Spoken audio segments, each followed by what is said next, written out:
right, so we're back. And today, well, you sent some news articles about Matt Gaetz and his nomination for Attorney General.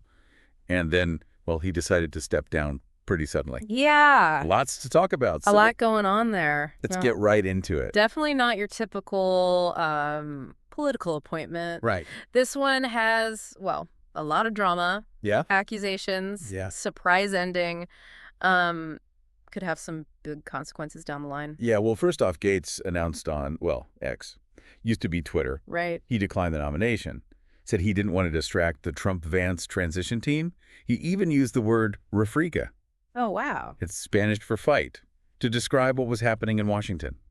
Interesting. That's that's a pretty calculated way to frame it. Yeah. Putting it in those terms almost seems like he's trying to make it seem like he's doing this for the good of the team. Right. Putting their needs above his own ambitions. Yeah. Maybe even trying to position himself as like he's being attacked unfairly or something. It's a interesting choice of words, for sure. Yeah.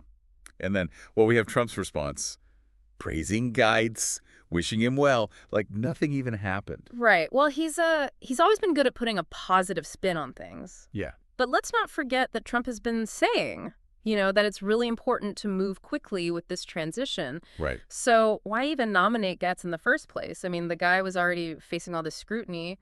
It just doesn't really make sense. Yeah, it really doesn't. And CNN is reporting that sources told them that the Trump team, they knew Gaetz was going to withdraw before he even announced it. They're also saying there's this belief that more damaging information was about to come out, probably from a House Ethics Committee report, potentially even some new witnesses. Wow. If that's true, that's a pretty big deal. Yeah. What does that say about the Trump team's judgment? Right. I mean, it's almost like they were willing to just kind of push this controversial nominee through, hoping to avoid any bad press. Yeah. Really makes you think. And even without all this drama going on behind the scenes, Gaetz's chances of actually getting confirmed were already looking pretty bad. Yeah. The reports about his meetings with Republican senators, not all of them were negative. Yeah. But there were enough hard no's to make it pretty unlikely he'd get through. Right. Well, you have to remember those senators, they're the ones who would actually be voting on his confirmation. Yeah. And if they were already having serious concerns, that tells you something. They knew the damaging information was out there. This wasn't just, political gamesmanship. This was genuine worry on their part. Right. And then, well, there's the whole issue of the ethics report itself. Democrats were pushing to get it released. Apparently, it goes into a lot of detail about the House Ethics Committee's investigation into Gaetz. Yeah. Accusations of sexual misconduct and some other potential wrongdoing. Yeah, that's right. But here's where things get really interesting. The Republicans on the committee, they voted against releasing the report. So that raises a big question. What were they so afraid of? Were they trying to protect Gaetz? Right. Or were they worried about setting a precedent? Right. What if this opened the door for other sensitive information to be released in the future? It's hard to say for sure. Yeah. And it's important to mention here that Gaetz has denied all of these allegations against him. Right. Including that very serious accusation of having sex with a minor back in 2017. Yeah. And that's where the CNN report comes in. They detailed the testimony of a woman who talked to the Ethics Committee about encounters she had with Gaetz when she was just 17 years old. Yeah, and these aren't just like vague accusations. Right. She gave sworn testimony as part of a civil lawsuit. Wow. That adds a whole other level of seriousness to her claims. Yeah, for sure. And to make things even more complicated, she also testified about another encounter with Gaetz, one that hadn't been reported before. This one involved another adult woman as well. So that raises another question. If this testimony is credible, why wasn't it enough to, stop his nomination sooner? Yeah, good question.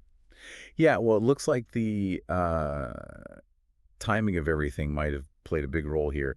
Gaetz withdrew almost immediately after CNN asked him to comment about this woman's testimony. It is interesting how quickly things changed. I mean, before all of this came out, Gaetz seemed like he was ready to fight for the nomination, Right. And then all of a sudden, he's out. Maybe he thought things were about to get a lot worse. Yeah, it definitely seems that way. This is one of those times where you really see how important investigative journalism is. Yeah. I mean, without those CNN reporters doing all that work, who knows if any of this would have even come to light.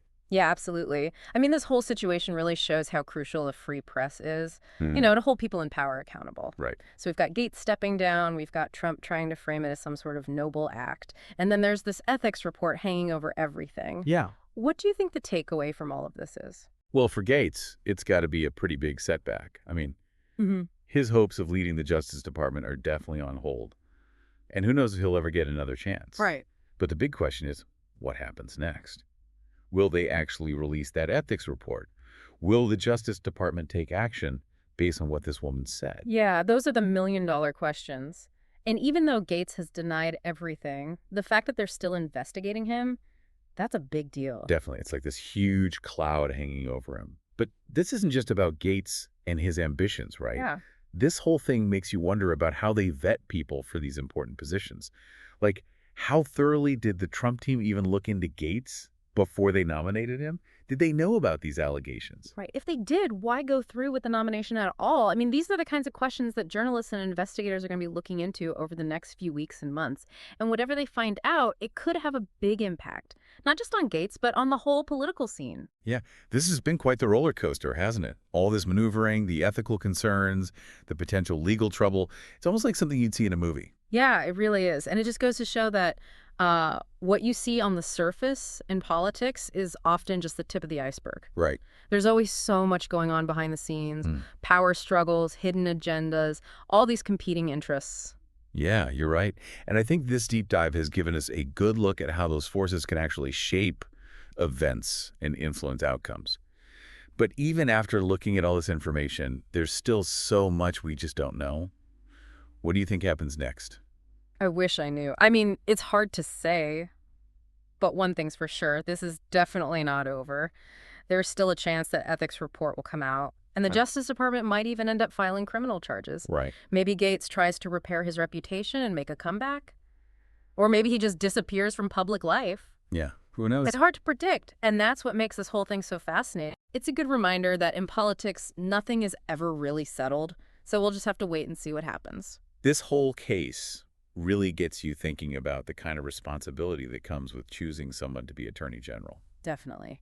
I mean, we have to ask some hard questions about how they decide who to nominate, how much scrutiny is enough, and what responsibility do the people in power have to make sure that whoever they pick is actually worthy of a position like that, especially for a role like Attorney General. Right, a position that's supposed to represent justice. Exactly. So it goes beyond Gaetz and his ambitions. It's about what this means for our whole justice system. Absolutely. This is about accountability, transparency, and ultimately it's about making sure people still have faith in our institutions. Yeah, it really makes you think about how important those decisions are and the impact they can have.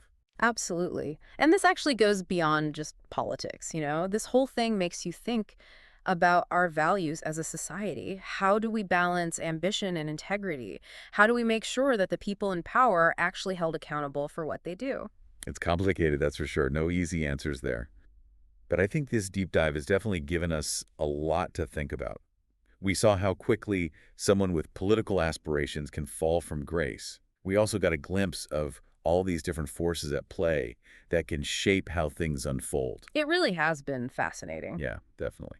What do you think is the most important thing for our listeners to take away from all of this? I think the biggest takeaway is the importance of being skeptical. Not just accepting things at face value, questioning things, doing your own research, and demanding transparency from those in authority. That's a really good point. And like you said before, this isn't over yet. We need to keep an eye on what happens next, especially with that ethics report. Could still come out. Absolutely. Yeah, there are still so many unanswered questions, and the consequences of this case could be felt for a long time. Well, it's been a really interesting journey exploring this with you. I think we've all learned a lot from this deep dive into the whole Matt Gaetz situation. It's had a lot of political intrigue, ethical questions, and of course, potential legal fallout. Thanks for joining us on this journey. And remember, always stay curious.